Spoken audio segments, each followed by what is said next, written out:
नमस्कार. श्री स्वामी समर्थ अवधूत चिंतन श्री गुरुदेव दत्त. तर बघा, तुम्हाला देखील खूप साऱ्या सेवा करताय तरी सुद्धा काही अनुभव येत नाहीये किंवा खूप सारे म्हणजे सेवा करून सुद्धा खूप सारे संकट येत आहेत आयुष्यात. म्हणजे नाही का, एक सेवा केली की त्याच्यानंतर एकच होऊन बसते किंवा कितीही म्हणजे नाही का संकल्पयुक्त सेवा केल्या तरी सुद्धा तुमच्या इच्छा पूर्ण होत नाहीयेत.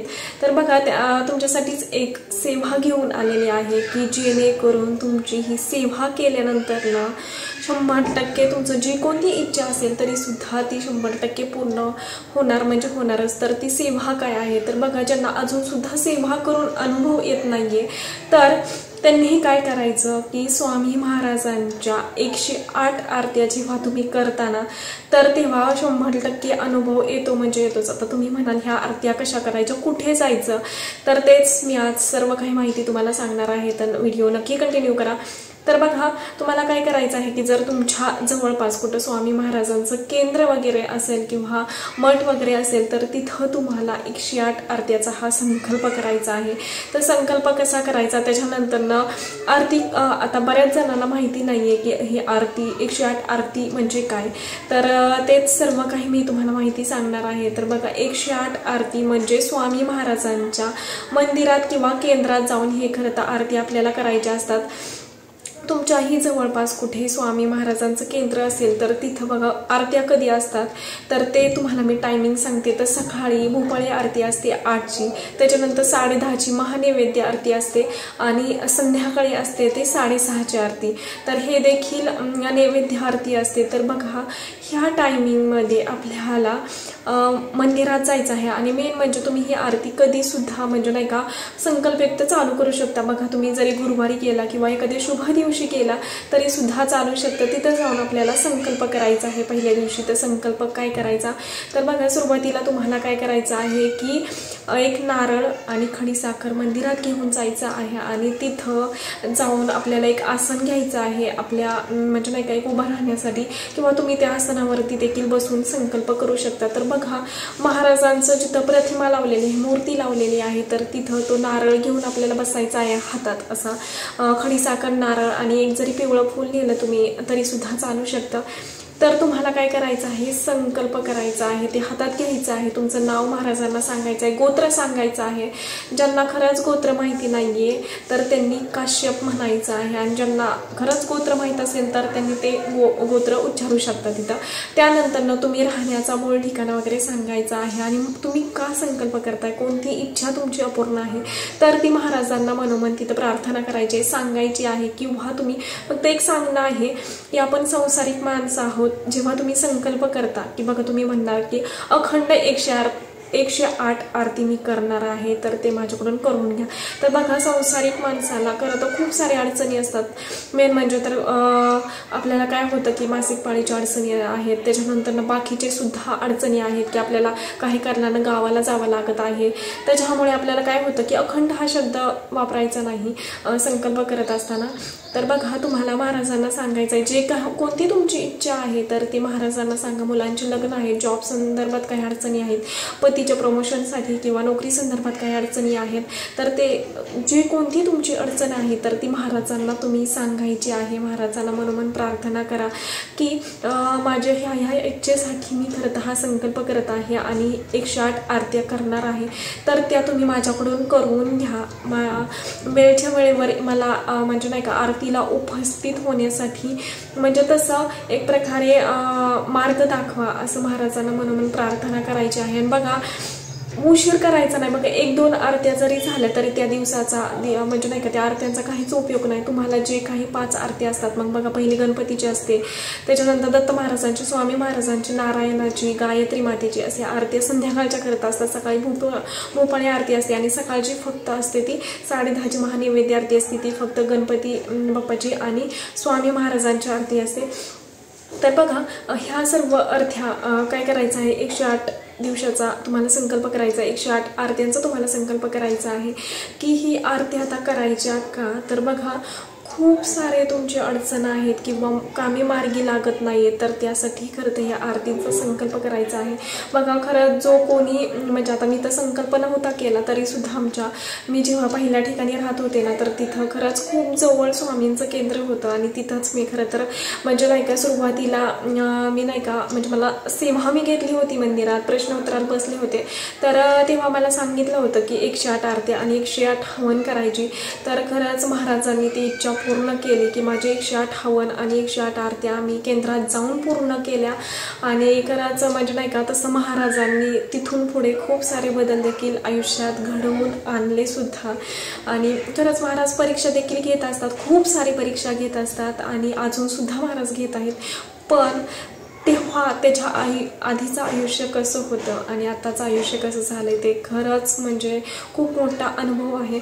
आणि बघा, तुम्ही जेव्हा आरत्यांना जाणं सुरुवात करताना तर तेव्हा खरंच महाराज म्हणजे आपली परीक्षा सुद्धा घेत असतात किंवा खूप सारे संकट आपल्यावरती येत असतात, तरी सुद्धा हार मानायची नाही. आपण म्हणजे नाही का आरत्यांना जायचंच आहे. जरी तुम्हाला 108 हवन देखील करायचे असतील ना तरी सुद्धा तुम्ही करू शकता.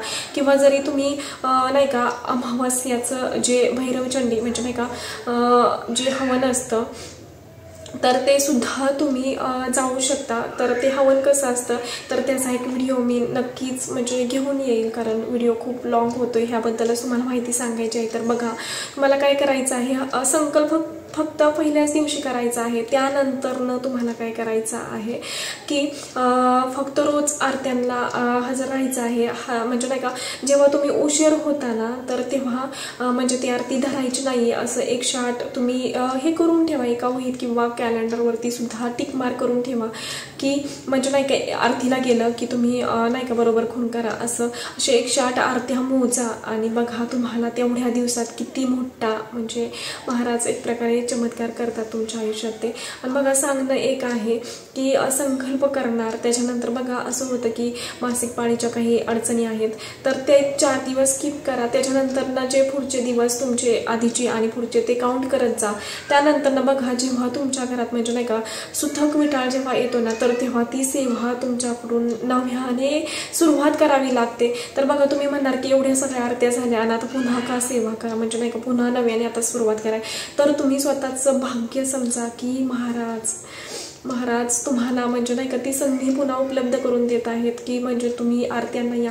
आणि जेव्हा आपण आरत्यांना ह्या म्हणजे नाही का तुम्ही सकाळी भोपाळी आरतीला 10:30ची महानैवेद्य, संध्याकाळची आरतीला जेव्हा तुम्ही जाताना तर तुमच्या भोवती डोक्यावरती जे काही आपल्या पितरांचं किंवा जे काही बाधित व्यक्ती आहेत ना तर त्यांच्या डोक्यावरती जे काही एक नेगेटिव्ह ऊर्जेचं कवच जे बसलेलं असतं ना तर ते हटायला लागतं आपल्या भोवती. आणि एक म्हणजे महाराज जेव्हा आपण ज्या आरत्यांना उपस्थित राहतो ना तर तेव्हा साक्षात महाराज तिथं उपस्थित असतात आरत्यांना.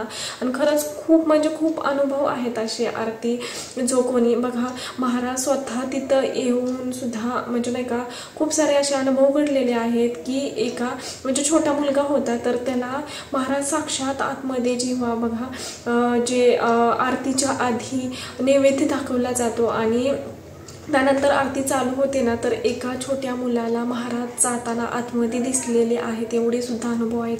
किंवा आपण तिथं महाराजांना नैवेद्य ठेवलेला होता.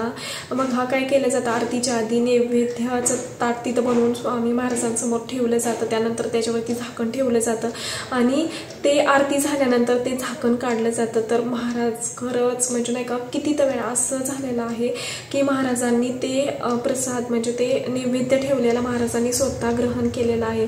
मग तो कोणताही असू दे तिथं महाराजांनी म्हणजे नाही का तो ग्रहण केलेलाच. मग ते अर्ध लाडू असू देत किंवा भजी अर्धी असू देत किंवा डाळ भाताचा घास असू दे असं उचललेलं म्हणजे ते ग्रहण केलेलं तिथं दिसतं त्या ताटावरती. एवढं महाराज साक्षात्कार देतात.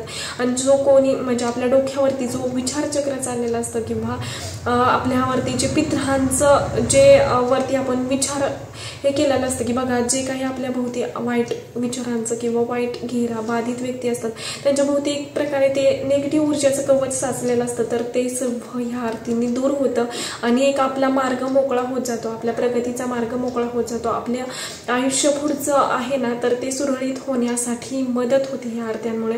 तर नक्कीच तुम्ही देखील ह्या आरत्या करा. आणि आरती म्हणजे काय तर बघा महाराजांना अतर्कतेने मारलेली हाक म्हणजेच आरतीला जाणं. तर बघा नक्कीच तुम्ही देखील आरत्यांना जा, 108 आरत्या करा आणि बघा अनुभव घ्या. मी देखील म्हणजे नाही का तिथं होते राहिला पहिल्या ठिकाणी, तर तिथं मी रोज म्हणजे नाही का सकाळी भोपाळी आरती, त्याच्यानंतर महानैवेद्य 10:30ची आरती, संध्याकाळची आरती अशा मी आरत्या केलेल्या आहेत. आणि संध्याकाळची 6-6:30ची आरती झाल्यानंतर 7 वाजता हे हवन असतं एक म्हणजे नाही का किती पाऊण ते 1 तास लागत असतो. आणि जे भैरवचंडीचं अमावस्याचं हवन असतं ना तर त्याला 3 तास लागत असतात. आणि ते जर हवन केलं तर खरंच सोन्याहून पिवळं कुठलेच दोष आपल्या पाठीमागं राहत नाहीत, एवढी ती प्रभावशाली सेवा आहे. तर ती सेवा कशी करायची तर ते देखील मी तुम्हाला म्हणजे नाही का एक सेपरेट व्हिडिओ घेऊन येईल, खूप मोठा आता व्हिडिओ झालेला आहे. तर नक्कीच हे सर्व तुम्ही करा, आरत्यांना जा, बघा तुम्हाला किती अनुभव येतो. आता तुम्ही म्हणाल की आमच्या जवळपास कुठं केंद्र नाही आहे, मठ नाही, तर आम्ही काय करायचं. तर तुम्हाला एक सांगणं आहे, जेव्हा तुमच्या जवळपास कुठं केंद्र नसेल किंवा मठ नसेल स्वामी महाराजांचा, तरी सुद्धा तुमची इच्छा आहे की महाराजांच्या 108 आरत्या करायच्या, तर तुम्हाला काय करायचं आहे बघा, त्याच टायमिंगमध्ये आपल्या घरी देखील तुम्ही आरत्या करू शकता. बघा एक दिवस दूर जा किंवा जिथं कुठं दत्त महाराजांचं मंदिर आहे तिथं खडीसाखर नारळ ठेवा, संकल्प करा, किंवा घरी महाराजांचा मूर्ती फोटो असेल तर तिथं महाराजांना संकल्प करा.